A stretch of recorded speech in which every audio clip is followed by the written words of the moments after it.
Hello, CYFEST11 would like to introduce the Lumen Prize team. I would like to introduce yourself. Please, Carlo, say some words about Lumen Prize. What is main idea of that prize? Well, thank you very much for this opportunity. I'm Carla Rappaport, the director and founder of the prize. This is Jack Gaddis from the UK, who is the assistant director and exhibition manager. And this is Gigi Huan from Shanghai, and she is our Asia exhibition manager. So I'm from the US, Jack is from the UK, and Gigi is from Shanghai. We're a very international crew. It's our first time in Russia. Oh, So we're very, very honored to be here. The purpose of the Lumen Prize is to engage with digital art and raise the understanding and appreciation of digital art globally. We've always been international and we've been all around the world, but not so far Russia, so very excited to be here. and what is the history? How long time Lumen Prize has existed? Good question. I got the idea in 2011 and we opened the first call for entry in 2012. So March this year, 2018, will be the 7th call for entries, although it's been 6 years. It'll be the 7th time we've opened the call for entries to artists anywhere in the world can enter, and complete no qualifications needed, and it'll be the 7th time. So that's the history so far, and in those many 6 years now, 7th year, we've seen a lot of changes in digital art, and the kind of work that was entered in the first prize is quite different than the work now, and that reflects how technology has changed in that period. It's changed so much, as we all know. Think about 2012 and what we have now. Yes, I agree with you.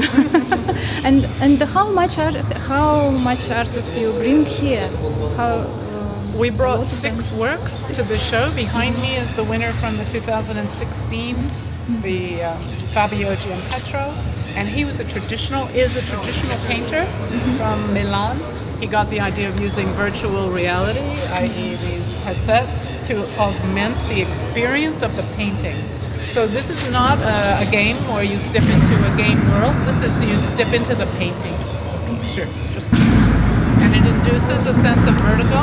So I really encourage your people who watch this video to give it a try if they get a chance. And we're very excited to bring it. We have 5 more works here. Another work is an installed environment about privacy and the issues of digital intimacy. It's called Slide to Expose by 2 young New York artists, both in their 20s, with a collaboration of a German software company to make augmented reality markers. So you go into the bedroom and you experience this young girl's life, her bedroom. And the other 4 works are time-based works, video is another way of calling it, and each one of those works has a different story. So would you like me to talk about those 4 works, or maybe people can appreciate those works? I hope they will appreciate at the festival, of course, but maybe some words. I saw that a lot of interesting design innovations in that works. One of them is called The Future of Screens, and it was done by a design studio, creatives who have their own studio, and it's how we will look at art in the future. So it's vignettes. For instance, our clothes might be screens, or her hair might be a screen. Or the screen might actually be a bubble around our head. So this work imagines the future for screens, which is extremely exciting for us. Another work is an animation of, it's called On Loop, and it's an animation of trying to go to sleep. So insomnia, and the sort of ideas that go through your head when you can't sleep. So it's quite funny. It's a funny piece. So I hope people get a chance to put on the earphones and listen to that. So those are an example of 2 of the works. And how much applications you have each year, maybe that? How many locations?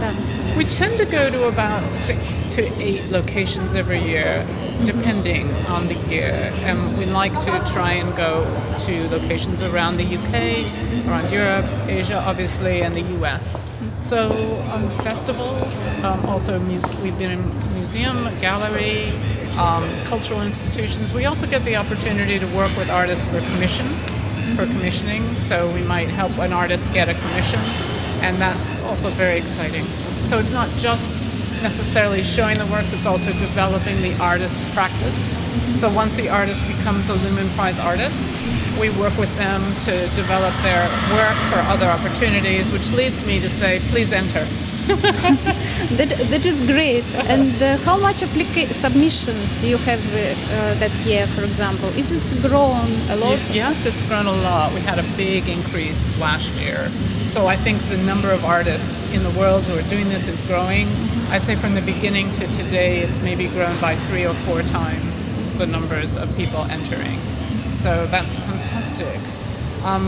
We take a really good look at everything, and there's a long list of about 80 to 100 works, and then there's a finalists of about 30 to 40 works, and then we choose the winners. And this year there will be, I think we have 10 prizes anyway, $11,000 worth of prizes to give away. Thank you so much. Maybe Jack would like to say some words for CYFEST. Thank you very much for hosting the Lumen Prize this year. It really is our honor and our pleasure to be here. We've experienced such kindness and hospitality from the whole team at CYFEST, and we hope to come back next year and bring a whole new group of artists for you to enjoy. Well, we hope. Thank you. Thank you very much. So much. Thank you.